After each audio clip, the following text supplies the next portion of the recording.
Hi, everyone. So excited you could join us for our first Future of Food series of 2023. Today, we're talking about the future of retail, and I have the privilege of interviewing Mike LaVitola and Liz Williams, who lead Foxtrot, which for those who aren't familiar, Foxtrot is a modern convenience store for the millennial and Gen Z generations that has a highly curated selection of food, drinks, and everyday essentials. The company has over 25 locations across Chicago, DC, and Texas. And if you haven't been yet, I highly recommend you check it out. Though be careful because it gets very, very addictive and can steal a lot of share from your wallet.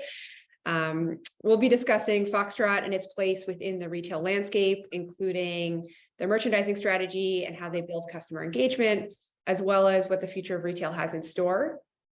And we'll also leave time at the end for Q&A. So please drop your questions in the chat as we go, and I will hit them at the end. I'll kick it off by introducing myself, and then I want to hand it over to Mike and Liz to share their backgrounds. So for those who don't know me, I'm Ashley, co-managing partner of Bluestein Ventures. Bluestein is an early stage venture capital firm based in Chicago that invests in the future of food. We invest across the supply chain in food, from goods on the shelf, how goods get to the shelf, and how goods are made. Bluestein has been an investor in Foxtrot since 2019, so pre-pandemic, which feels like a lifetime ago. And we are incredibly excited about their omnichannel approach, where they're just retail first, but have a seamless experience across retail, e-commerce, and delivery. So now I have the pleasure of introducing Mike, founder and CEO of Foxtrot, and Liz, who's the president and CFO. So Mike, I'll have you kick it off and share just a bit about yourself and Foxtrot.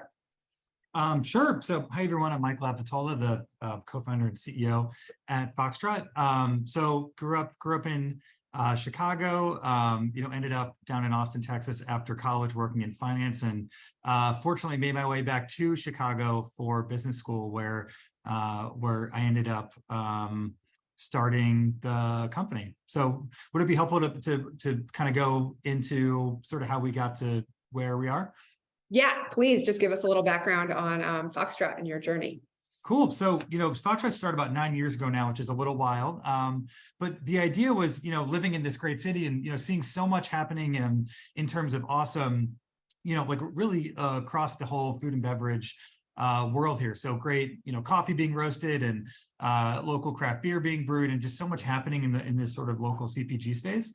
And seeing that juxtaposed to what was sort of sitting on most of our, corners, which were these old, crummy convenience stores. And so what we, really wanted to do is reimagine those sort of like first that use case, and then those spaces with products that we thought consumers really wanted to spend most of their time with, and really taking convenience from this sort of channel that happens to exist to a place that you actually want to shop and want to discover. And so we started the company actually online only. That's sort of a dream version of our favorite convenience store that delivered in 60 minutes.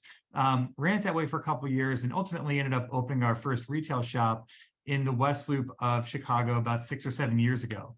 And once that space opened, which at first was really meant to be sort of a warehouse for the e-com business, so that we could work directly with all these small, local, and emerging makers that we love so much. Once that space opened and customers were coming in, having coffee in the morning, meeting friends for kind of quick meetings and asking to crack open bottles of wine after work, we realized that this space is really what a lot of neighborhoods were missing. And so we've been on a journey for the last about 5 years now to rethink sort of what the convenience store can be in neighborhoods, and bring that to more neighborhoods across Chicago and the country. So we're now up to 26 stores in Chicago, in Dallas, in Austin, and in Washington, DC, and are excited for many more to come.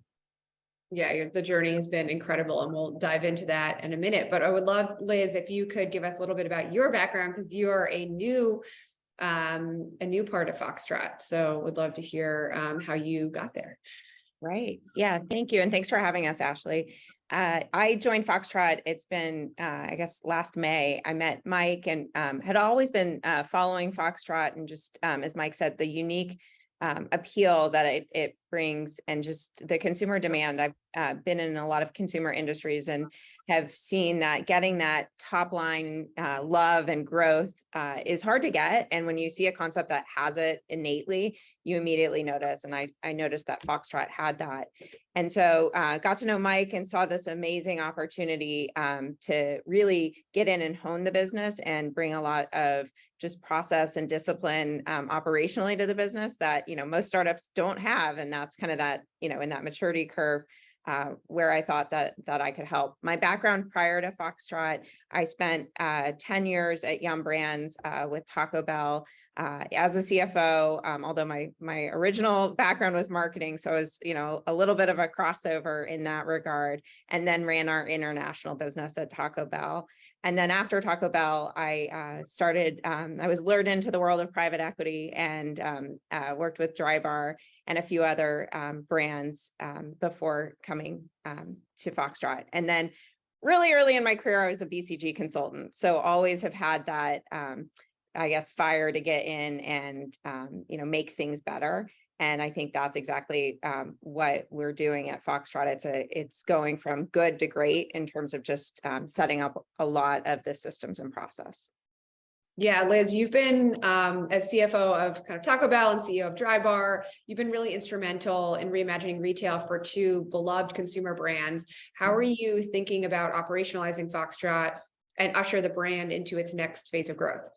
Yeah, I mean, with all these brands, they're the brands where people's face light up. I always like to say I like to work with brands where, you're standing around at the cocktail party and, you say where you work and people go, oh my God, I love Taco Bell, or, oh my God, I couldn't live without Dry Bar. And you get the same response with Foxtrot. People go, oh my gosh, tell me about the gummies. Like, there's just this magnetic part of the brand. And, I think like all those other brands, the one thing that we have to do at Foxtrot is every single Foxtrot experience has to be great and consistent. And, that's really what we have an opportunity to do as we're maturing our operations. And then also, I think the greatest brands are the brands where the business model absolutely hums and people, whether it's shareholders, whether it's customers, like it's just a great brand. And I think the opportunity with Foxtrot is how do we get all of our units to be really, really profitable units so that the business model just really hums. And so, that's what Mike and I have been aggressively working on for the last, 6 months. Unit economics are driving retail. So Yep. As the investor, we like that focus. So appreciate that. So let's talk a little bit about kind of Foxtrot and its place in the retail space today. Mike, I'd love to hear a little bit about kind of some just key inflection points on your journey from getting Foxtrot from start to here.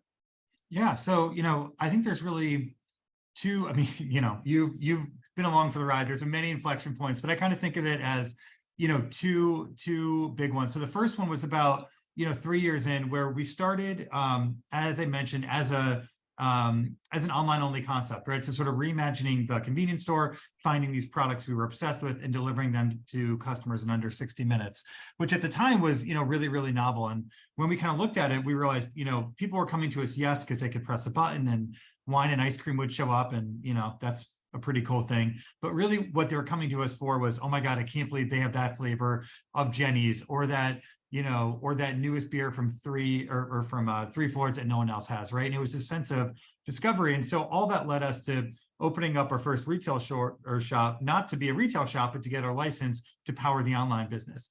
And, had sort of one of those strokes of good fortune, maybe, that sort of our cheap, out of the way store that we opened up underneath the train tracks in the West Loop happened to be in the West Loop, which then Google opened close by, and the whole neighborhood kind of transformed. And so as the neighborhood transformed around us, our space really became a gathering place for the neighborhood, which was just amazing to see. And I think kind of opened our eyes to saying, look, e-commerce is certainly the fastest growing segment of this market, and it is maybe a bit sexier, but at the end of the day, 90% of all convenience shopping is happening in person, and the brand that's really going to reinvent what convenience is has to be native in retail as well. And so that was a huge inflection point for us, was realizing, while certain investors and certainly headlines want you to chase e-com, the real money and the real kind of consumer touch points were happening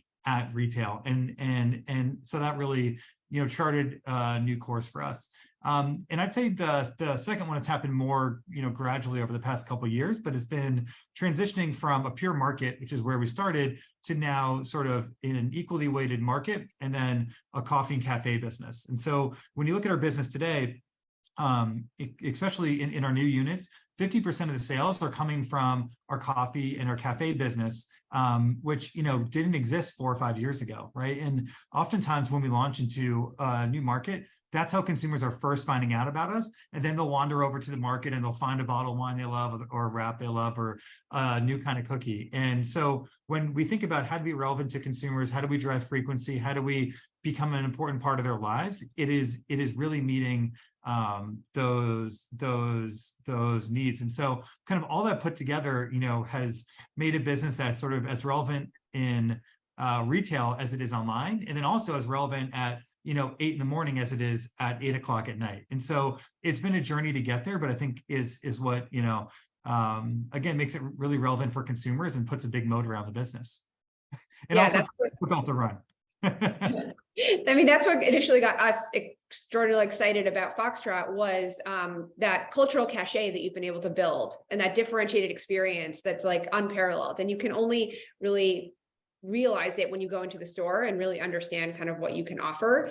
And then that's really reflected in the fact that you guys are very much multi-day part and multi-category. So there's a reason to come into a Foxtrot multiple times a day. I do that frequently, and buy multiple types of products, from prepared food to coffee to packaged food to wine and alcohol. So that's kind of what got us excited. And I think that is kind of, as you were describing, the key part of your journey. Liz, I'd love to hear just a little bit about your perspective on building a relationship with the consumer and how you're creating kind of this unique omnichannel shopping experience. So Foxtrot's vertically integrated. You do a really excellent job of getting in front of the consumer and meeting them where they are, whether that's in store, the app, or national delivery.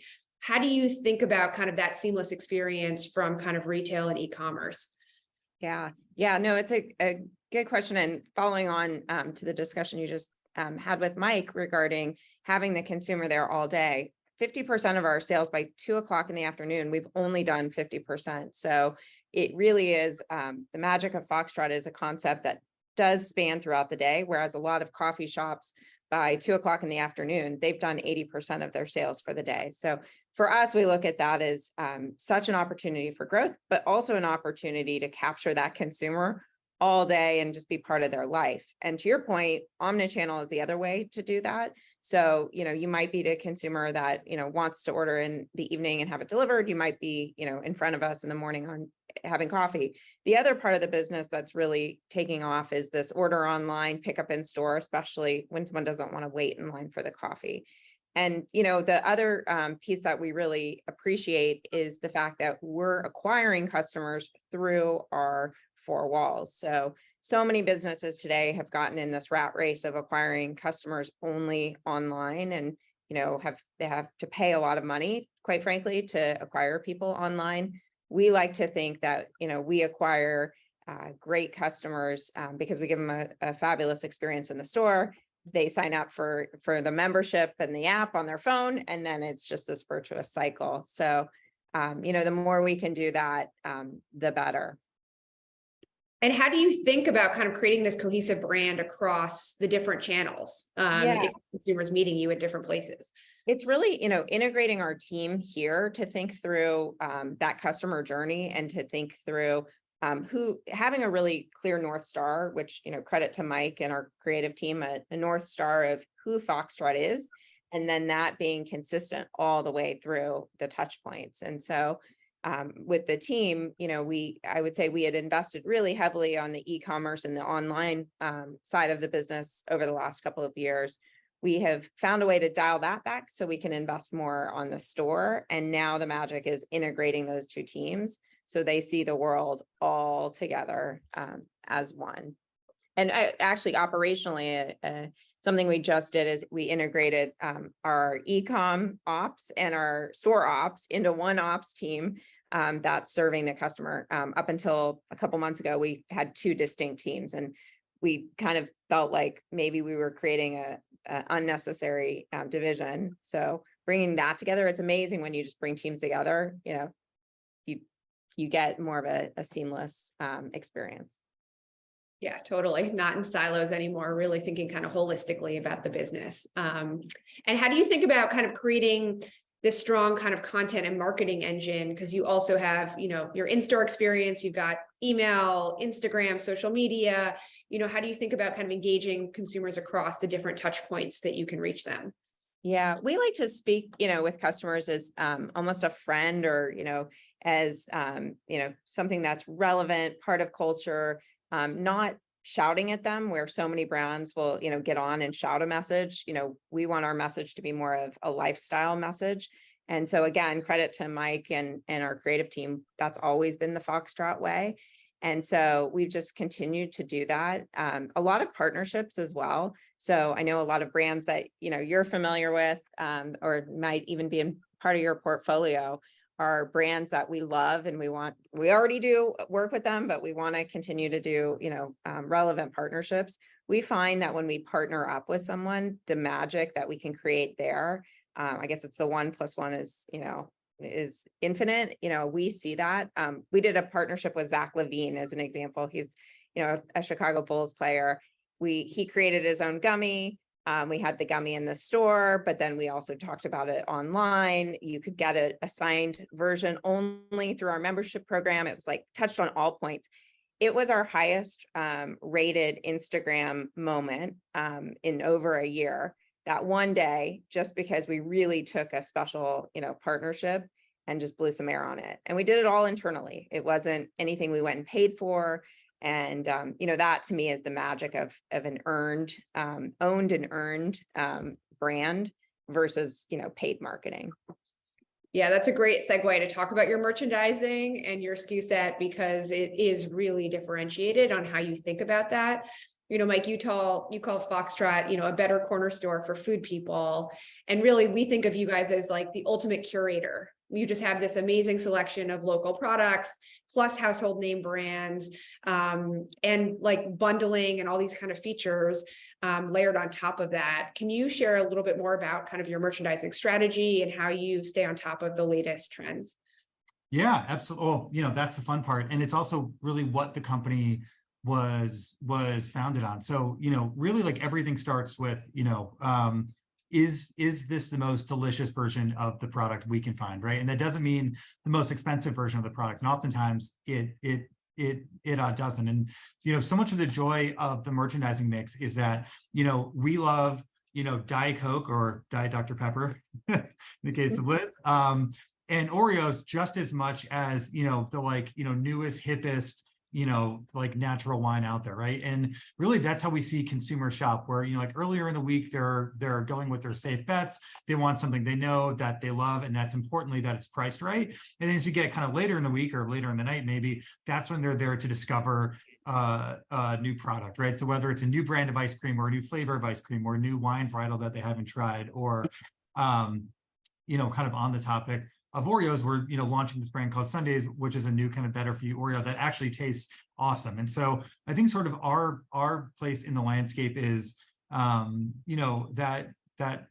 sort of launchpad and introduction to customers of what's new and great in CPG, and customers trust us to have the filter on it, right? So I think what we see out there a lot is some of the kind of new specialty kind of hip grocers coming up.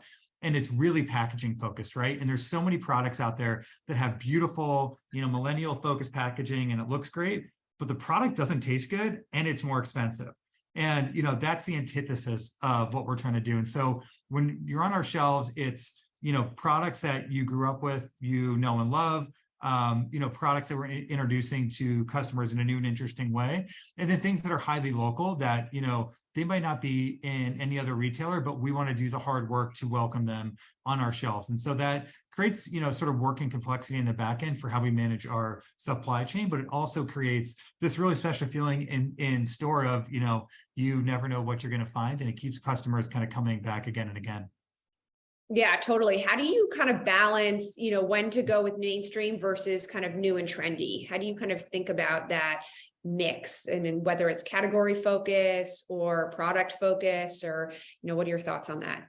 Yeah, it's definitely an art and a science, right? So, I think what the team takes a lot of pride in is we have a really wide funnel and our eyes are always open, right? So we're always out on scouting trips. We're now being inbounded a lot, which is really fun. But oftentimes it's us reaching out to like new brands, new brands too. And you have to have conviction, sort of, in your taste and in your, as sort of a curator, to take risks on new brands and new categories. But then you got to hold yourself really accountable that, like, if it's not working, it's not working, right? And so fortunately, starting off as an online only company and having sort of built all these systems in-house, we have a really quick take on from a data perspective, sort of where, or how customers are reacting to either certain trends, certain brands, or certain categories. And so it's setting up the organization in a way that allows our merchandising team to take risks, but then being really honest about what's working and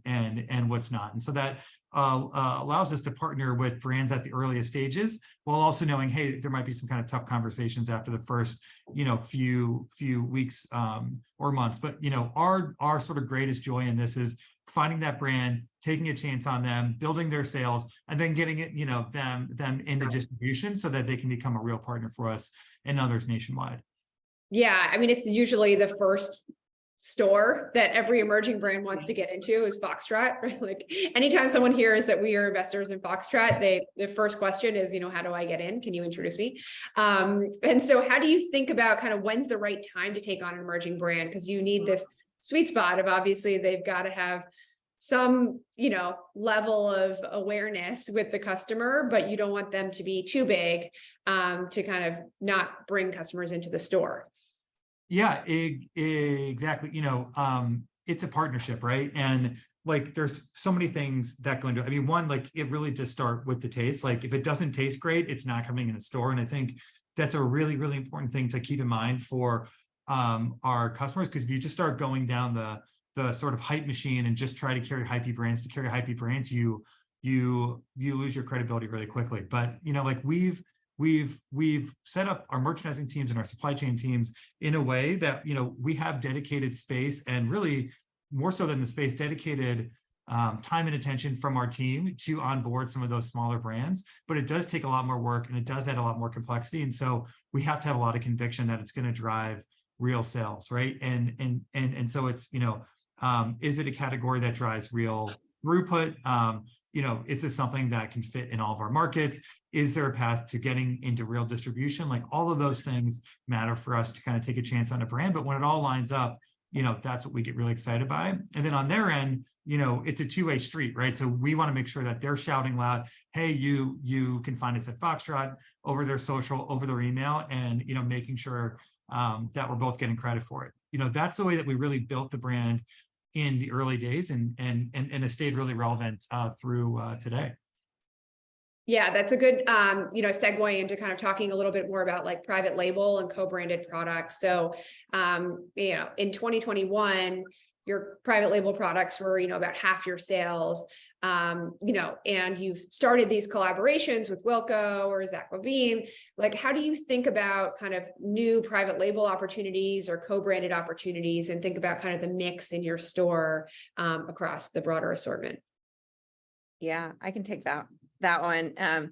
So private label, and when you say half of the store's private label, that does, just for clarification, I'm sure everyone's like, when I walk in, I don't see all that. We're including the cafe as part of that, because that is our own brand and expression of our brand. But some of our best private label products are wines, on our shelves, our Sun Lips, our Kid Sister, our crackers. Many of you have found the Foxtrot crackers, our popcorn chips, et cetera. And so one of the things that we've, really prided ourselves on, and again, credit to Mike, is to build a private label business where people don't really realize it's private label. Like, there's so many companies out there where people associate private label with almost trading down or generic. We like to think of private label as it's just our brand, but an elevated brand. And so the packaging is fun. The experience of the product is unique. And of course, like everything, it tastes great. And so as we look at categories to go into for private label, we really like to go in and into a place where we say there's something that we think we can add, in addition to, yeah, it's a great segment and we think we can make money. We really want to have a point of view and believe that there's something we can add.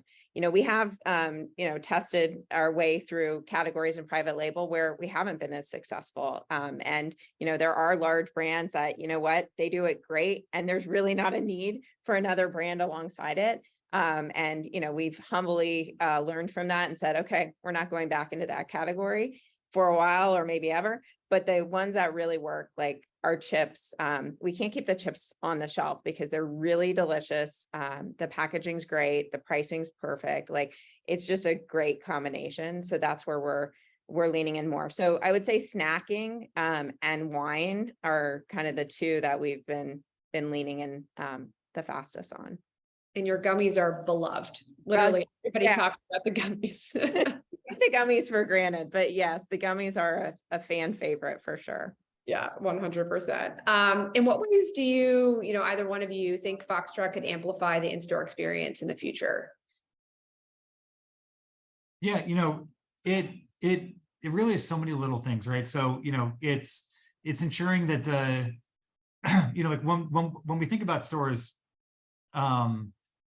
it's there's a certain kind of thing that needs to be there. Like if it's going to be your go-to coffee shop, or if it's going to be your go-to, hey, let's go grab a coffee or a glass of wine, right? Like it can't be, sort of like a, like this sort of cold, sterile environment, or something that feels super, super stamped out. And so we spend a lot of times, obviously, on the design, but it starts even before that in finding the right building in the right neighborhood that's like got a lot of built-in character. And then things like lighting and music make a huge, huge, huge difference. And I think, we've always had a strong design sensibilities, but over the past couple of years, we've, gotten better and more kind of systematized on like how you create kind of that like intangible quality of the vibe of a store, right? Like it sounds soft, but like that's why people come and that's why the seats are full. So, kind of going forward, like I think it's all about service, right? So, how do we move people through the lines more efficiently? How do we,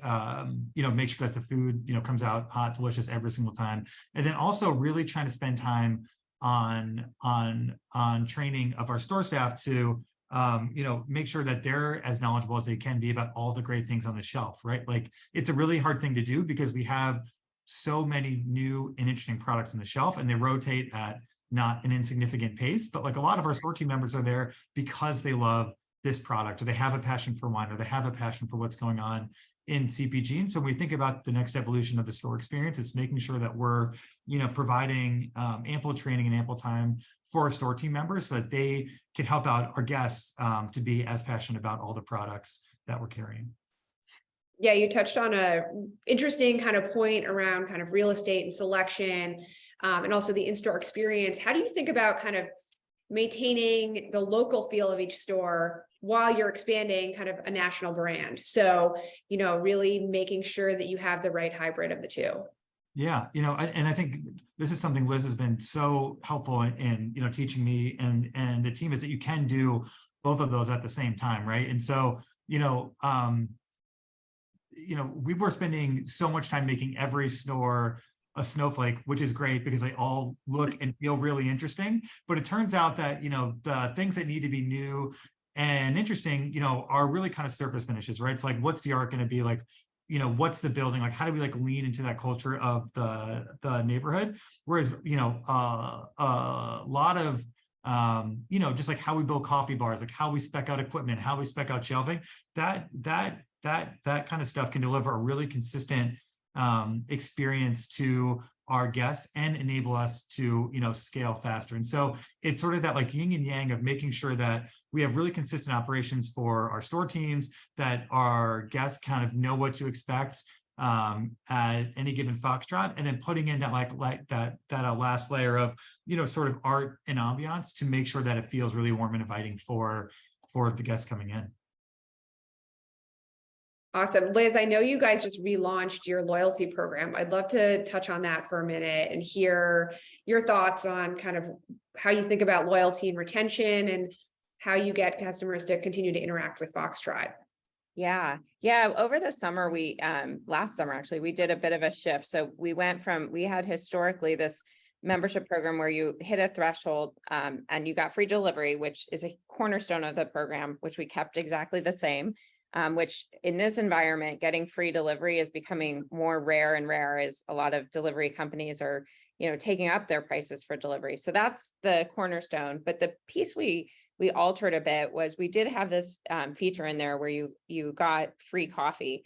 And what we realized was we had our, kind of the value Fox customer who was potentially abusing it to some degree and getting a lot of free coffee and wasn't getting a lot of other things. And then there was pretty much everyone else. And so we kind of dug in to find out, what do consumers, the ones that are really shopping, what do they really want? And they want access, they want special deals, they want to be in the know, they want to be the first to get to experience something. And so we really transformed this invitation of, getting free coffee every day. You could take 10 cups back to your office to, why don't we give you a special free drink every month? And then if you are a member that is, spending $100 a month or more, getting $1 coffee or $3, fancier drink, so that there still was a little bit of skin in the game in that they are, coming in and buying. And what we found is those good customers are actually spending more. So it worked. Whenever you change a loyalty program, you're always a little afraid, oh my God, if I take this away, am I gonna, just have a mutiny of customers? And it didn't happen. The customers we ended up losing were the customers that probably we loved, but probably needed to back off a little bit because they just weren't very accretive. And so the customers that we've retained, they love the fact that now they're getting better deals on wine because we've done some discounting on wine, or they get a better happy hour deal. So we're just making a little bit more, I would say, gamification and exploration rather than just free this or that. Luckily, your consumers are very, very loyal. So yeah, everyone is excited to, test and learn with you. I do want to make sure we have a couple of minutes to talk about kind of the future of retail before we get into questions. So we'd love to hear, so Foxtrot cemented their place in the retail landscape. You've opened up over 25 stores across 5 cities. Looking to the future, where do you think the retail and the food industry is headed? What does kind of post-COVID retail look like to you? Yeah, one of the most surprising things that happened during COVID, which was, we can get into all of it, but, what we obviously at the time we were sort of 50-50 online, offline. And what we expected to happen was, okay, our e-commerce business is going to go way, way up. Our, retail business is going to fall off a cliff, and hopefully the two can kind of balance each other out and we can, kind of make it through. And what we saw was, delivery shot up, but actually it was our best comp year ever in terms of retail sales, traffic. And when we looked at, why that was happening, sort of after that, like initial, first 6 months or so of COVID, it was, people were looking to get out of their house and they were looking for entertainment and they were looking for a place to discover something new, right? And with, bars and restaurants closed, like that's something new. It might have been just like, I got out and I found a new flavor of ice cream, or like I got out and I tried an Italian wine for the first time or something. So that's all to say, I think the future of retail really is going to be experience-based, which, might sound obvious, but, even when you think of soft goods retailers, right? Like, retailers have their full assortments online. So why is a customer going to go to a retail shop? It's to engage with the sales associate. It's to, feel something, like literally physically feel something or discover something new. And so I think stores and, retail in the future needs to be really, really experience-based, because if it's, price or selection, online's going to win every time. Yeah, I would just add to that, and I totally agree on the experience. And if you think about a lot of coffee shops as an example, a lot of them are moving away from experience and moving really into transactional, like how fast can we get you through, taking out a dining room, putting in a drive-through. And, it's almost the quote I hear from, people is, it's gauche to meet up at some of those, coffee shops for a coffee. It's cool to meet up at Foxtrot for a coffee. And why is it cool to meet up at Foxtrot? It's cool because it's an experience. And so I really do think that there's a place for that transactional and fast retailer, and they're going hard against it, but there's also a place for the experience and the retailers going after experience. And so I think people that do either of those well are going to win. Yeah, completely agree. We think experiential is going to draw consumers, experiential and kind of also impulse are going to draw consumers kind of into the store. So, you know, I think that is well said and articulated. Coming out of COVID, it accelerated, obviously, this widespread adoption of e-commerce and technology that's pared back a little bit. But what types of technologies do you think will be, you know, will we see innovating in retail next? You know, is it AI, just walk out technology, smart shopping carts? You know, do you guys have a perspective on that? Liz, you've seen a lot. Yeah. I mean, I think all of the above. You know, I think the one that has really come in hard and fast and has solidified a place is this ability to pay very quickly with your phone. You know, certainly, you know, Apple Pay is more the norm now than the exception. So I think people are looking for that, you know, cashless, very quick transaction feature. I think jury's still out on being able to do all that without a human involved. Certainly there is the technology available to do that, but the technology to do that is still really expensive. And there is something to be said about having a human and having that little interaction where you have someone that says thank you or helps you troubleshoot if there's a problem. And so because of, you know, our focus on experience, we lean in still to having a human running the register. But certainly, you know, I do see in many places this, certainly you see in the quick service restaurant world, like kiosks are now, you barely talk to a human. You use a kiosk and you're in and out. So remains to be seen how that's going to work with products and a cafe all in one for us.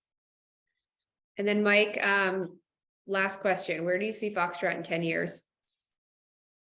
On a heck of a lot of street corners, I'll tell you that.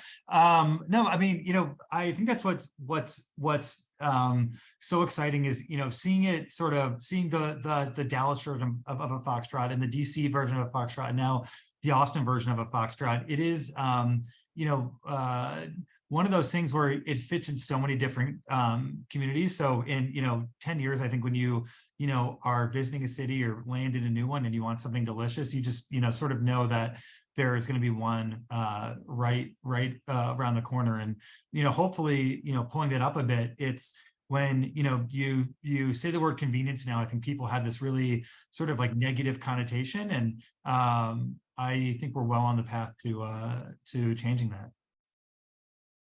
I love it. If you could just replace every single 7-Eleven with a Foxtrot, make the world a little bit better. So I want to do a couple of last rapid fire hot takes, and then I'll get to some questions. So Liz, yes or no, ultra fast delivery, fast flame out or has legs? In the right place has legs. Mike, what's one thing that you will never sell in a Foxtrot store? Oh man, good question. Cigarettes. Good answer. Liz, are we headed to a cashierless future? I think for some retailers, yes. I like the defense. But for us in the short term, we still value that human interaction. And then Mike, what city's next on the Foxtrot map? Oh, that's a Liz question. Somewhere warm and sunny for sure. I think that I think that much we're aligned on. Yeah. Sorry, I missed the last. Oh, I said somewhere warm and sunny. Okay. We're not revealing.